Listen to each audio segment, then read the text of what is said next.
précédemment dans Scrum Life. On était encore en retard. La fin du projet, c'était un rush, on y a passé soir et week-end pour ce résultat-là, quoi. C'est Nouveau partenaire, mais même contrat. Et on a encore reçu une demande du fabricant, là, et les fournitures.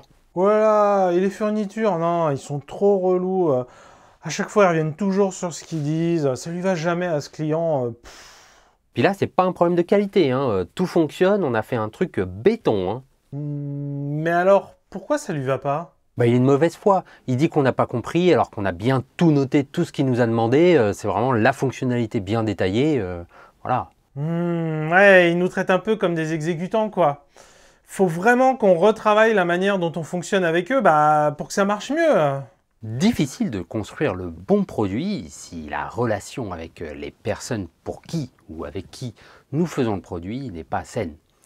Une relation saine, c'est une relation construite sur une base permettant de s'aligner sur des attentes et de la transparence dans les échanges. Le tout avec un peu de bon sens. Dans une relation client-fournisseur, un côté a souvent un ascendant fort sur l'autre. Dans ce cas, vous ne pourrez pas construire le bon produit. Je suis Constantin Guay. J'accompagne les équipes et les managers à trouver de meilleures façons de travailler. C'est dans ce cadre que j'ai pu voir des équipes, pourtant avec ce qu'on pourrait appeler un bon esprit agile, avoir des difficultés, voire échouer face à des clients ou des partenaires avec qui elles n'arrivent pas à fonctionner. Nous allons voir dans cette vidéo comment j'ai pu accompagner de telles équipes. Vous êtes sur Scrum Life, dans notre série La gestion de produits en pratique que j'anime avec Jean-Pierre Lambert. Nous partageons sur cette chaîne autour de l'état d'esprit agile, en particulier avec la communauté que je vous invite bien sûr à rejoindre. Nous mettons à disposition des membres un espace sûr où échanger de vos problèmes et de votre contexte et par exemple de trouver des solutions possibles à une mauvaise relation avec vos clients ou avec vos partenaires. Vous pouvez aussi vous renseigner sur nos formations via notre site scrumlife.tv/formation. Tout d'abord, nous allons voir le cas où l'on commence avec un nouveau client ou partenaire, avec des exemples et des astuces concrètes. Puis, nous parlerons de comment se protéger en tant qu'équipe et entreprise face à un partenaire peu agile, en imaginant même des cas plus ou moins difficiles, pour des contrats très courts par exemple, pour entamer une nouvelle relation. Notre équipe Panda a de la chance, elle a l'occasion de repartir sur de nouvelles bases avec un nouveau partenaire. Ce partenaire, c'est une personne qui lui fait part de ce qu'il faut. À la base, c'est d'ailleurs ce qu'on pourrait qualifier d'une relation client-fournisseur. C'est-à-dire qu'il y a un donneur d'ordre, ce partenaire, et l'exécutant, dans ce cas l'équipe qui doit réaliser le produit. Ce partenaire a son propre agenda et franchement, il s'en fiche de l'agilité de l'équipe Panda. Il y a un contrat qui régit leur relation, un contrat qui, comme souvent, n'a pas été négocié par l'équipe. Ce qui fait que nous ne sommes pas dans le cas d'une relation contractuelle existante qui peut avoir son lot de problèmes. Nous allons voir ça juste après. Déjà, voyons comment l'équipe pourrait faire pour tirer le meilleur de cette nouvelle relation. Alors, voyons d'abord qui est le partenaire ou le client. Qu'est-ce qu'on entend par là? Parfois, le client pourrait prendre le rôle de product owner. C'est assez tentant. C'est une des responsabilités de Scrum. Il est responsable de décider ce qu'il faut faire dans le produit. Comme son nom l'indique, il est propriétaire du produit. Cela peut donc sembler assez naturel de donner ce rôle à la personne représentant le partenaire. Mais en même temps, être product owner, c'est une responsabilité dans une équipe. D'ailleurs, cette personne fait partie de l'équipe Scrum. Cela demande une très grande disponibilité par exemple. Sans compter que pour notre équipe Panda, ce partenaire n'est pas le seul partenaire. Et on ne veut pas avoir plusieurs décideurs pour un même produit. Il est souvent plus sage de considérer le partenaire ou le client au final comme une partie prenante. Les parties prenantes sont toutes les personnes ayant un intérêt dans le produit. Cela peut être un sponsor, des utilisateurs, une autre équipe de l'entreprise ou dans notre cas, un partenaire qui souhaite proposer ses produits dans l'application de l'équipe Panda. Dans partie prenante, il y a prenante. Ça veut dire qu'on attend quand même de ces personnes une implication dans la construction du produit. Ils doivent jouer leur peau avec vous, avec l'équipe. C'est à la mode en ce moment, hein. On parle de skin in the game. Votre réussite doit être leur intérêt. C'est pour cela que vous ne voulez pas avoir une relation client-fournisseur avec ces personnes, pas comme on l'a décrit juste avant, mais bien les considérer comme des partenaires pour avancer tous ensemble vers un objectif commun. Il y a aussi le cas, un peu différent, de ce qu'on appelle le client interne. Ce n'est pas forcément la même relation et ce n'est pour l'instant pas le problème de l'équipe Panda. mais nous en parlerons dans un prochain épisode de la série.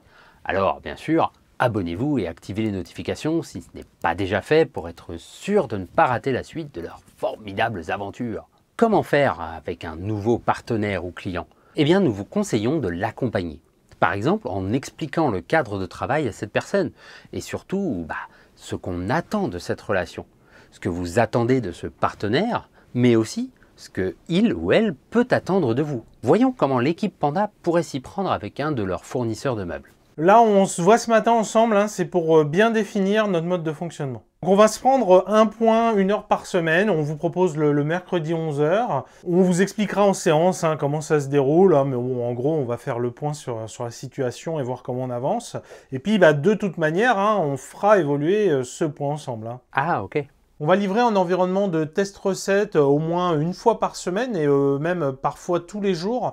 Donc nous, ça sera vraiment important que vous nous donniez vos retours sur ce qu'on a fait au fil de l'eau. Ça va me prendre du temps? Nous, le but, c'est de savoir si ce qu'on a fait, ça va dans le bon sens, qu'on n'ait pas besoin de revenir sur ce qu'on a fait. Donc, pour qu'on aille vite, tous, quoi. Bon, on va essayer ça, ça a du sens. Vraiment, ce qu'on veut, c'est être transparent sur là où on en est, sur l'état actuel des choses, et puis l'acter, quoi. Dire, là, ok, ça, c'est ça, on en est là, maintenant, on se tourne vers l'avenir, et on décide de la suite, quoi. Comme vous le voyez, ici, nous posons les bases d'une relation qui va de toute façon évoluer au fil de l'eau. Ce qui est important, c'est d'être transparent pour éviter les futurs ennuis et surtout déceptions. Mais après tout, si on n'explique pas au partenaire ou au client ce qu'on attend, il ne peut pas le savoir et il peut même se faire de fausses idées basées sur ses relations précédentes. Évidemment, c'est bien si votre contrat vous aide à bâtir cette relation, mais ça doit être fait même si ce n'est pas le cas. Parfois, le partenaire n'a pas le temps de s'impliquer, en tout cas c'est ce qu'il nous dit. Il a d'autres choses à faire. Dans ce cas, demandez-lui s'il a vraiment le temps de ne pas s'impliquer. A-t-il le temps que son besoin soit mal compris et de ne pas avoir le bon produit ou de devoir refaire des choses?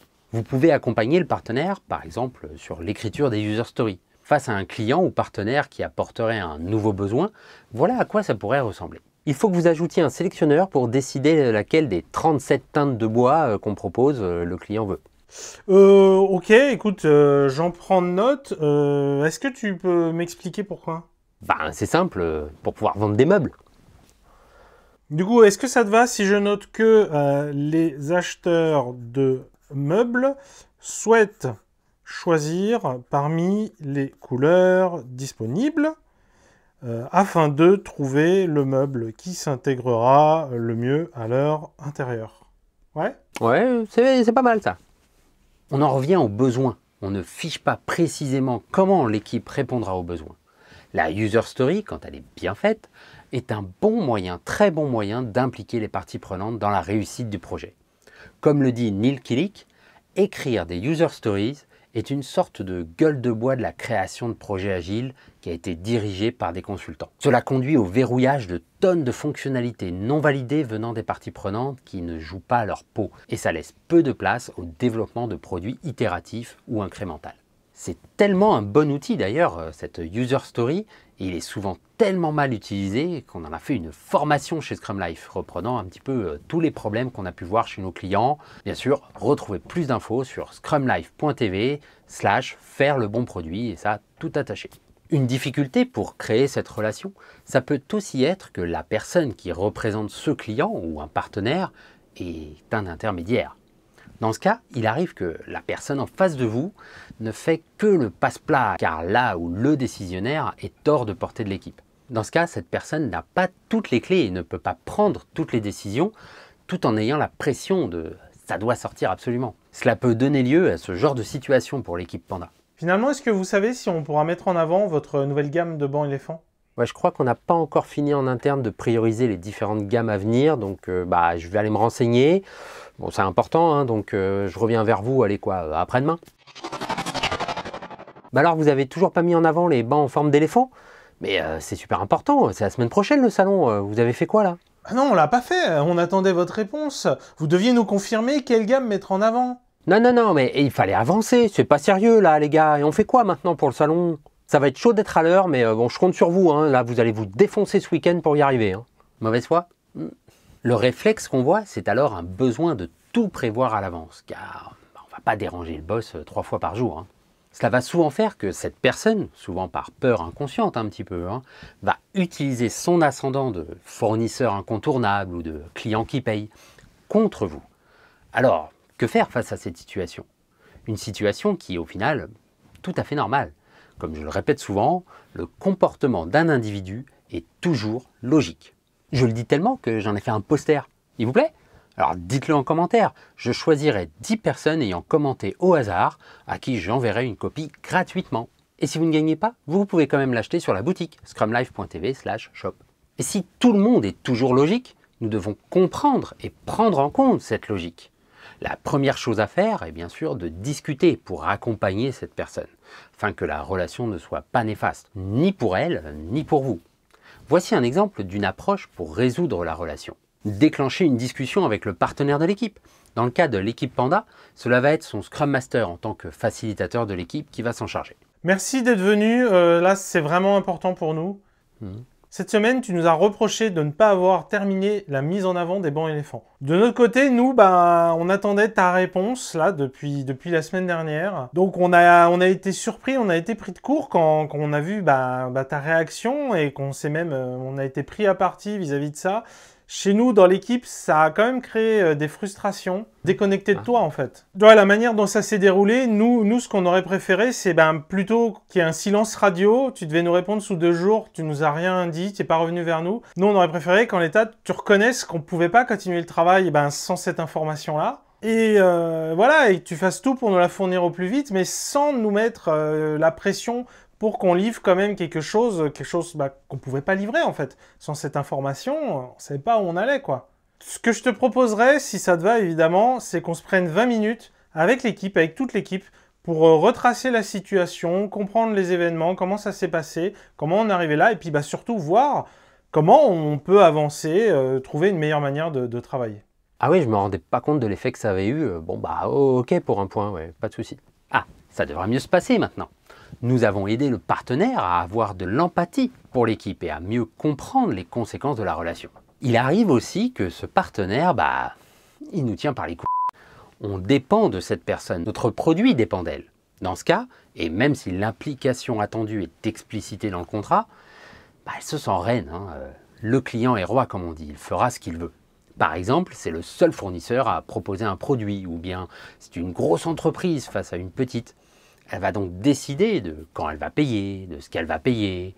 Au final, le contrat, il est très relatif et l'équipe et l'entreprise subissent cette relation. Dans ce cas, mieux vaut assumer ce choix difficile et pouvoir le justifier auprès de tout le monde. Je vous propose un challenge. Juste après cette vidéo, et bien sûr après avoir mis un pouce bleu bien sûr, regardez le contrat que vous avez avec un partenaire ou un client de votre équipe et cherchez-y ce qui favoriserait une approche produit et ce qui, au contraire, l'empêcherait. Ensuite, organisez une discussion informelle avec l'équipe afin de voir ce que vous devriez étendre à tous les contrats ou, au contraire, refuser dans les prochains. Et pourquoi pas avec le partenaire? Cette façon d'accompagner le client ou le partenaire n'est pas si simple. Il faut trouver les bons mots, etc. Si vous voulez, contactez Jean-Pierre ou moi, on peut vous aider. Votre situation est peut-être différente. Vous avez une relation avec un client ou un partenaire depuis longtemps, mais cette relation, elle ne vous va pas et vous voulez la changer. Comment se protéger? Nous venons de le voir, l'important, c'est la relation. Et si vous êtes d'accord, pensez à nous le dire en mettant un pouce vers le haut sur la vidéo. Être agile, c'est réussir à collaborer ensemble. L'équipe Panda n'a pas qu'un seul partenaire et la relation n'est pas très saine avec certains. Il y a beaucoup d'a priori et les personnes en face ont leurs propres problèmes. Ils n'ont pas envie de changer leur façon de travailler. L'équipe a besoin par contre de changer sa façon de travailler aussi avec ces personnes-là. Ce n'est pas facile, alors allez-y petit à petit. Nous allons vous montrer maintenant comment y arriver, ou du moins, comment vous en sortir tout en vous protégeant. Déjà, dites-vous que vous avez toujours le choix. Si, vous avez toujours le choix. Vous pouvez refuser un client ou un partenaire. Ça peut vouloir dire la fin de votre entreprise, oui, mais vous faites donc le choix de travailler avec ce client pour que ça n'arrive pas. Parfois, il faut même refuser les opérations foireuses parce que vous serez sûrement perdant. Un bon moyen, c'est de se demander si travailler pour ce client vous amène dans la direction que vous souhaitez pour l'entreprise ou pour l'équipe. En cas de grosses décisions ou de virages à prendre, voici comment pourrait être amenée cette réflexion. Il nous propose une super opportunité. Par contre, il y a une clause d'exclusivité. Si on veut garder le même niveau de qualité, on ne trouvera jamais mieux au niveau rentabilité. Par contre, ça nous verrouille avec eux. Du coup, est-ce que c'est vraiment ce qu'on veut? Est-ce qu'on veut aller dans cette direction pour notre produit et puis pour notre boîte? Est-ce qu'on sait si leur bois provient de forêts durables? C'est ce qu'on met en avant, ça me paraît important. Moi, je viens de regarder sur leur site, c'est pas ce qui est écrit, hein, donc je sais pas si vous pouvez aller demander avec eux, vérifier ça, parce qu'effectivement, c'est... Et bien sûr, avant cela, il faut avoir défini cette vision d'entreprise. Ça pourrait être l'occasion. Quelle est la raison d'être de l'entreprise? En revenant régulièrement à votre vision, au but que vous vous posez, vous pourrez prendre de telles décisions. Cela peut même devenir juste évident. Et si vous ne voulez pas refuser ce client, quelle qu'en soit la raison, l'agilité est peut-être dangereuse pour vous, si vous ne faites pas vraiment attention. Par exemple, avec un périmètre qui change, mais des dates de livraison qui, elles, ne changent pas, et avec un tarif bloqué, car au forfait, c'est dangereux car c'est à sens unique. Pour bien faire, le contrat ne doit pas être au détriment d'une partie ou de l'autre, agilité ou pas. Donc souvent, quand on contractualise quand même, on prend de la marge de sécurité pour gérer les risques projets. En gros, faire de la gestion de projet traditionnelle, au niveau partenaire ou client du moins. Sans oublier les deux lois qui feront que ça sera sûrement caduc de toute façon. La loi de Parkinson, qui dit que le travail s'étale de façon à occuper le temps disponible pour son achèvement, et la loi de Hofstadter, qui ajoute que les choses prennent plus de temps que prévu, même en tenant compte de la loi de Hofstadter. D'ailleurs, nous avons demandé à quelques personnes de la communauté agile que nous estimons chez Scrum Life de nous expliquer comment ils feraient face à un client ou un commanditaire qui impose et un périmètre et une date de livraison à l'équipe. Vous trouverez leur réponse dans cette vidéo et sur scrumlife.tv/engagement périmètre date. Tout attaché. Et vous d'ailleurs, vous répondriez quoi? Dites-le nous en commentaire. Quoi que vous fassiez, être transparent est votre meilleure protection. Si vous êtes rigoureux avec le done, c'est-à-dire la notion de terminer. Si ce n'est pas terminé à 100%, alors on n'en parle pas. On ne le montre pas. Même si on en est sûr, prêt à 99,9%. On ne ment pas au client, on est strict sur ce cadre, ce qui permettra à l'équipe de travailler sereinement sans avoir à gérer le client.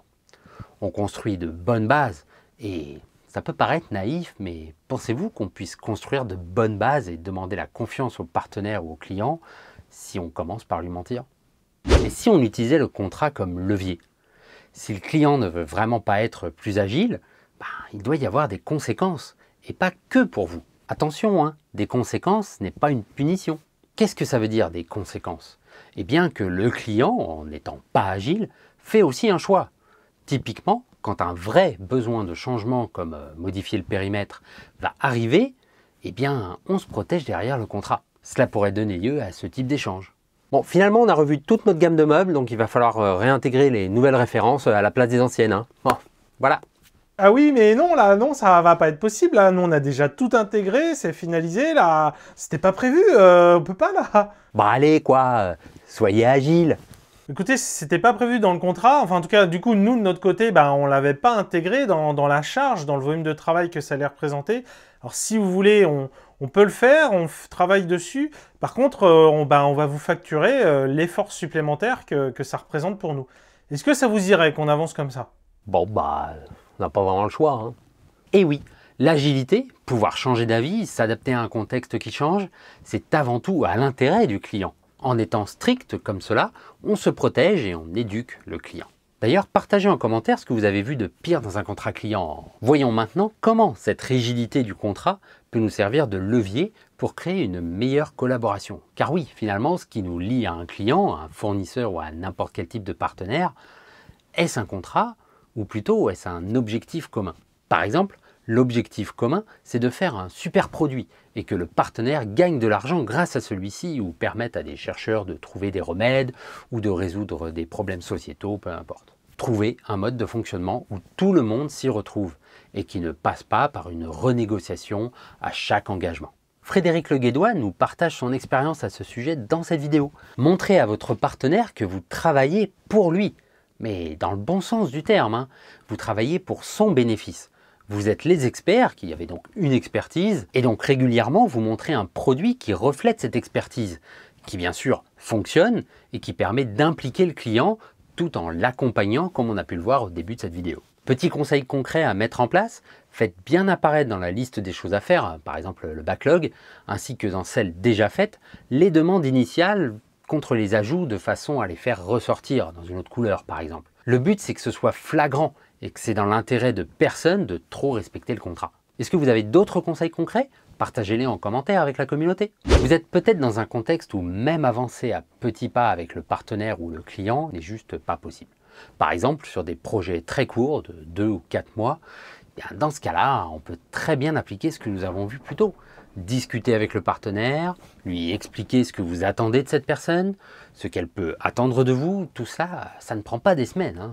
Vous pouvez avoir une première discussion en quelques dizaines de minutes et construire la relation sur les jours et les semaines qui suivent. De toute façon, elle évoluera. C'est important car sinon, surtout avec l'enchaînement de petits projets de quelques mois, qu'est-ce qui peut se passer? Ça peut vous coûter très très cher en tant qu'entreprise. En salaire, bien sûr, mais aussi en motivation des équipes, ce qu'on appelle le turnover, les personnes qui s'en vont et qu'on doit remplacer.